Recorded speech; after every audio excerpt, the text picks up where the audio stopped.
Hi guys, this is my Module 9 Educational Leadership Case Study. The setting is Rocket Junior High School. It's a school of about 900 students, and it serves different neighborhoods within a community. We know that it offers extracurricular opportunities for students, and we know that there's a diverse group of students as it talks about the different community settings. People involved. We've got James. James is 15 years old, and I'd kind of like to know what grades this school has, because if they're a traditional junior high with just 7th and 8th grade, he's a little bit old to be in school there. So maybe he's been held back. The case study says he's a tough kid from the South Side. He's heavily tattooed, muscular, and a leader of a group of tough kids from this notorious South Side neighborhood. He's been in trouble for fighting and other behaviors in the past, but he's doing better lately.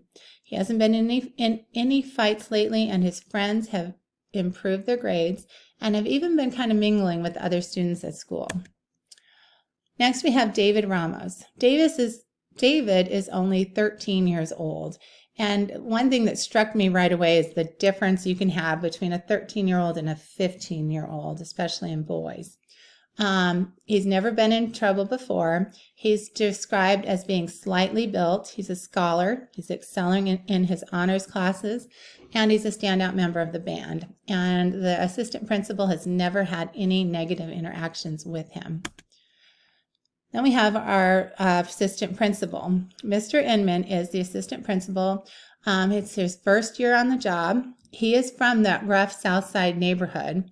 He's wanting to help the kids in that troubled area, and so he's made reaching out to the students there a mission. He's made progress with James by connecting with him and his friends by playing basketball after school. So other stakeholders, we've got all the other students of the school. We've got the parents of both of these kids that are involved. We've got the school resource officer, the school board, James's teacher, and the community. So here's just the facts of the case. James has been tardy 3 times in a week. James's teacher saw him give David something when James was on his way to talk to Mr. Inman about the tardies. Once the teacher called Mr. Inman, and then David was brought into the office, brass knuckles were found on David. Brass knuckles are prohibited and considered a felony offense. And James actually admitted that he forced David to hold the brass knuckles. He even said he threatened him. He said, I told him I'm going to kick his ass if he didn't. He also admitted that he planned to use the brass knuckles after school to, in his words, take care of some business. When James admitted that he forced David to hold the brass knuckles, Mr. Inman was proud of the progress that James had made. So apparently in the past, James would not have admitted this. He would have just let the innocent kid take the fall. But the school resource officer informed Mr. Inman that he still had to arrest both boys because the school board has a zero tolerance policy. This policy meant that David, as well as James, would be required to be expelled for at least 45 days and sent to the district's disciplinary alternative education program. And Mr. Inman is upset. He feels like the policy is not being fair to David, and I have to say I feel the same way. Continued. So as both boys are taken to the detention center, Mr. Inman has to call their parents. This is not something I would want to have to do. James's mother kind of takes it nonchalantly, says, well, he might as well just sit in the center for a few days. Maybe he'll learn his lesson this time, which tells me that the detention center, or the center is not just a school. I mean, they have to stay there overnight. David's mother is distraught. She immediately comes to school. She's angry that her son was punished when the other student admitted fault, and David didn't really do anything wrong. Mr. Inman feels he has no good answers for David's mother, and he gives her the address, and she goes to the detention center. All right, so legal and ethical issues. As an educational leader, it's important that I understand ethical and legal decision making. The school board here has a zero tolerance policy for weapons on campus. The policy demands that both students are expelled for no less than 45 days and put into the district's disciplinary alternative education program, DAEP. So the first question was there a breach of contract? And there's really kind of two issues here. Am I breaching my contract, my employment contract, as Mr. Inman, if I don't send both kids, to expel them both for 4 days and send them to the DAEP? That very well may be. If my employment contract says something like I have to adhere to the school board's policy, then I may be in breach of my contract. As far as the students involved in this, there was clearly no breach of contract regarding the students, because school handbooks, especially for public schools, do not create either a right to education or an enforceable contract. You may have some really expensive private schools that hire an attorney, and every year the parents and the students sign a contract, but I don't get the impression that this school is like that. Does the action or situation contravene an existing law? So possession of brass knuckles is a felony, so that is against the law. I don't know of any law, though, that would prohibit the school from expelling a student for possession of a weapon. And this would be something to ask the school's legal counsel. As I look at the legal and ethical issues, I must demonstrate the capacity to evaluate the ethical dimensions in terms of established ethical frameworks and communicate about or advocate for ethical legal decisions. As I do so, I need to ask if the actions are discriminatory or do they constitute harassment. The actions were taken for non-discriminatory disciplinary reasons, so there was no discrimination. Since the actions were following a written policy, I don't believe that a harassment case could be made. The policy does not appear to create an environment of harassment.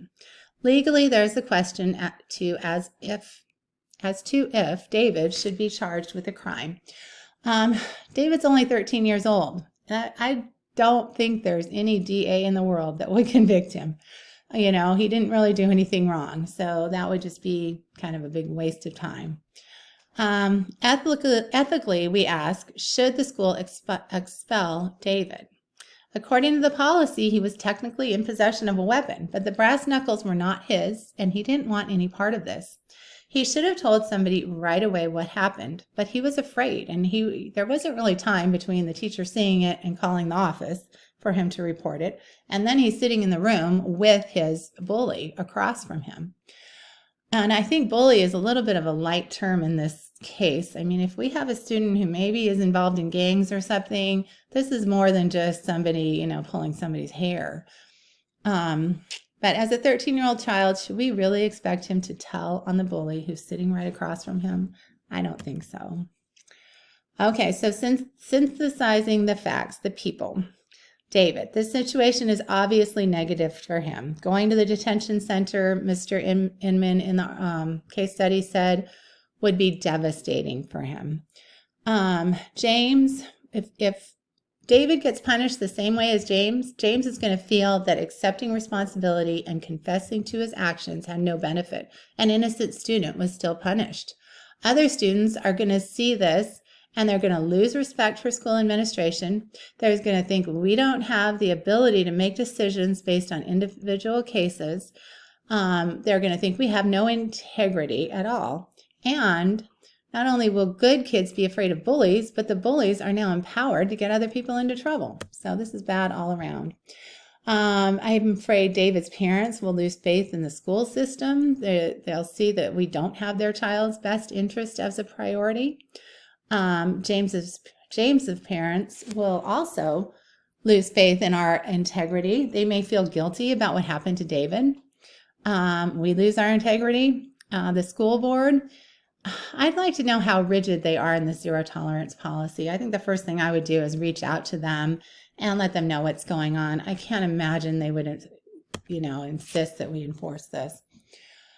Okay, location. I'd want to know, are there security cameras?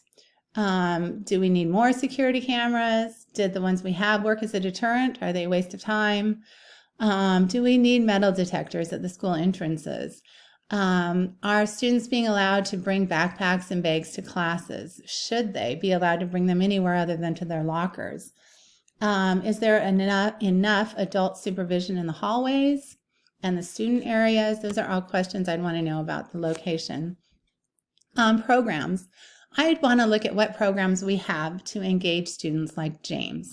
And it's great that I'm out there playing basketball with him in the afternoon, but I think maybe we need something a little more than that, because as an assistant principal, I'm probably not going to have time to do that all the time every day. And this kid needs more than that. Do we have an after-school program, tutoring? Do we have inclusive extracurricular activities? Do we have a baseball team and a football team and a debate team where only the top, 5 kids out of the 100 that want to get on get to participate? What can be done to encourage students in David's position to feel safe reporting bullying? We can't have our kids afraid at school. They can't learn like that. So how can we change that? And how can the attitudes toward bullying and reporting of behaviors be changed in our schools? So, in review, the situation could have been very damaging if James had used the brass knuckles to hurt somebody. It could have been a student, a member of the community, a member of our staff. It would be damaging to David to be sent to the detention center, to his family, to his community, losing a good kid. All those listed earlier, it's damaging to all of our stakeholders. We lose our integrity. It's just damaging all around. While I feel that I know enough about how and why David had the brass knuckles, I would like to learn more about the situation by talking to some of James's friends and other students. Was there a fight planned that afternoon? Is there a problem that I need to know about so that I can address it? Okay, identifying my options. Option 1 would be to follow the board policy exactly, expel both boys, and send them both to the detention center. The consequences, David is harshly punished in a way that's not appropriate. He's never going to get prosecuted. Charges will be dropped. David will still have to attend the detention center for 45 days. During this time, he may be bullied more and in an environment that's harmful to him, and his time there might impact his ability to get into college and his future plans. This also may cause a domino effect of negative harms to all stakeholders. James and his crew will see no benefit in owning up to their actions. Other students will see administration as unfair, unjust, and unwilling to be reasonable. The community will lose respect for the school administration. The only one thing is I won't get a reprimand, but I will still have lost my integrity. And frankly, I think that's more important, is keeping my integrity. Option 2, I could punish James according to the zero tolerance policy and not punish David as he didn't do anything wrong. Consequences. By showing that I'm responsible and will take into account all the issues in the situation, I'm providing my students with ethical leadership and earning their trust. I'm also retaining my integrity and keeping my moral compass to the true north. The purpose of this, propose to the school board that the wording in the zero tolerance policy be changed to afford for situations like this. I might get a reprimand from the school board. As hard as that would be, I feel like I shouldn't compromise my ethics. I see how my modeling ethical behavior in my personal conduct and relationships will cultivate ethical behaviors in others. Conversely, if I model unethical behavior, I'm cultivating an unethical environment and behavior in others.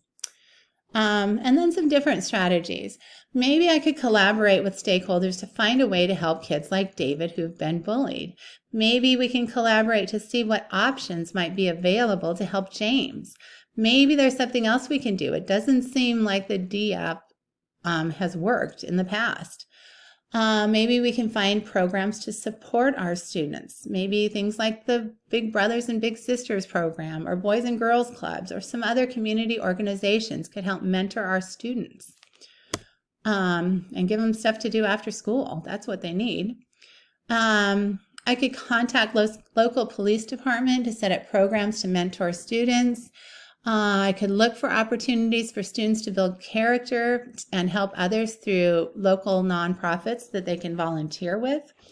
I could build a network of coaches and teachers and administrators and parents and local leaders and other stakeholders to mentor our students after school on the weekend.